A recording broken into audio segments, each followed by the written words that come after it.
Hey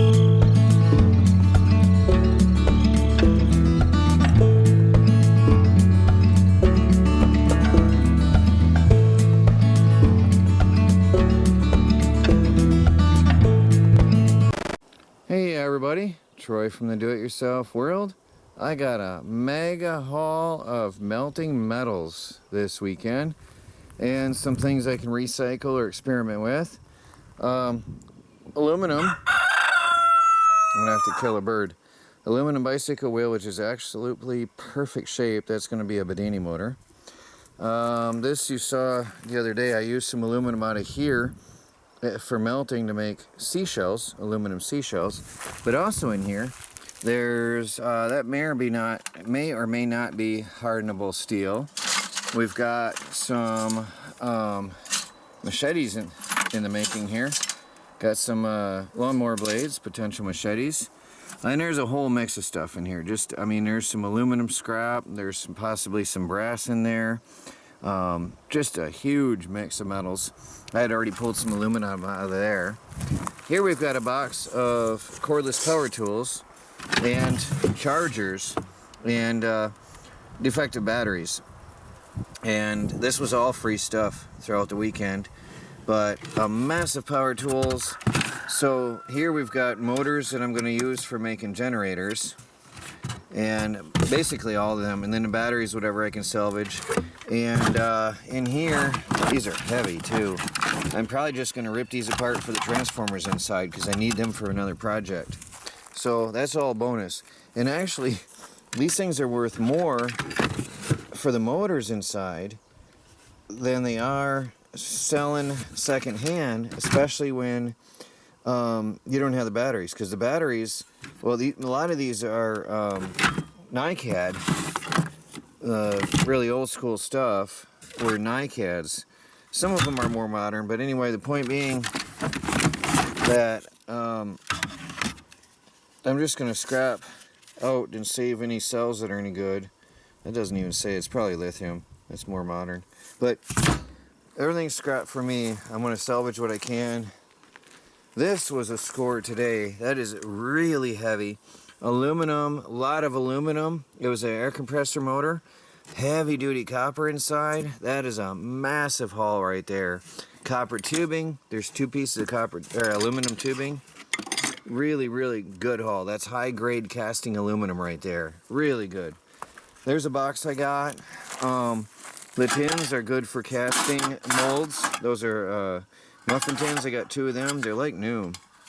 Melanie didn't want to use them. I thought it was a shame to use them for melting, but she doesn't want them. She doesn't need them, and they were free. So I'm going to use them for pouring aluminum molds, melted aluminum in, make muffins. Here I've got actually a Reese hitch receiver that'll take the pintle. I think it's called a pintle hitch, where you put the pin through. That's good to have. That was in here. That was a free lot. Here's a piece of a car spring for forging. I've got some hardenable hardened metal pieces here. There's some old drill bits and some punches in here. That's probably hardened. You know, steel can be hardened. I do have a file in this box, and there's a file in another one that I can make into a knife. I am going to start forging here really soon. Here I got another sheet of aluminum. Very good. I've got some brass. The little birdies I'm not going to rack, and the lady that gave them to me was very happy to know, because these are very old. I'm not going to melt the birds. Thought about putting them on live edge slabs. Just a little bird sitting on the edge of a live edge little end table, side table. And she was very pleased to hear that. But the frame, which was broke, I'll melt down and use for something. So there's them. And then I've got a whole box full of aluminum pots and pans and different tea kettles and pots and pans and things. We don't use aluminum anymore for cooking because of potential possible health things. I don't know if it's true or false, but better safe than sorry.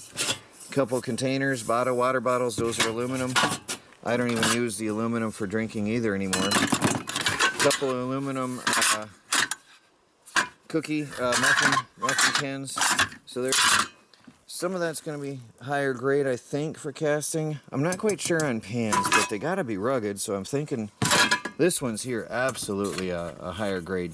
It's thick and heavy, really heavy. So there's some pie tins. So I got some aluminum for melting here. Here I got a mixed box of hardware. I got another file for knife making.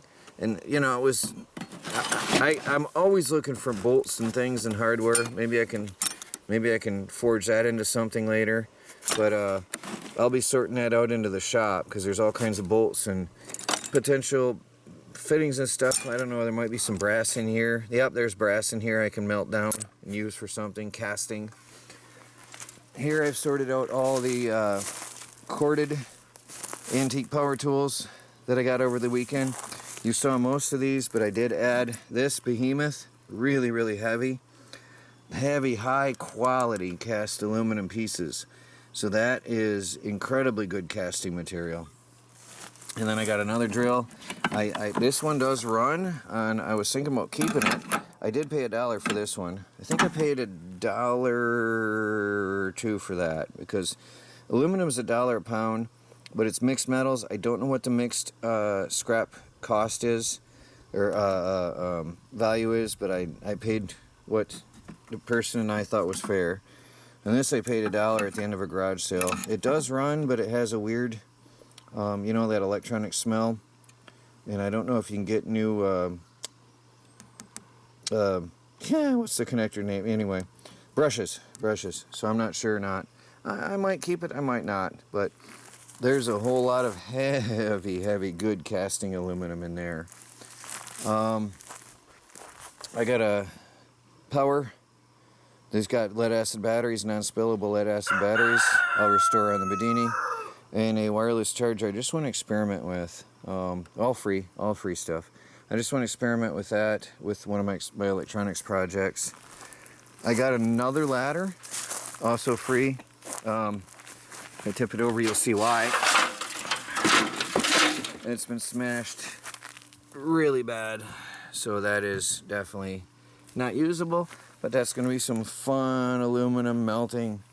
And then the other ladder, I believe it's a 30-foot extension ladder I showed you the other day, and a weed whacker. So there's my haul from this weekend of mostly all free scrap metals for melting, casting, and forging.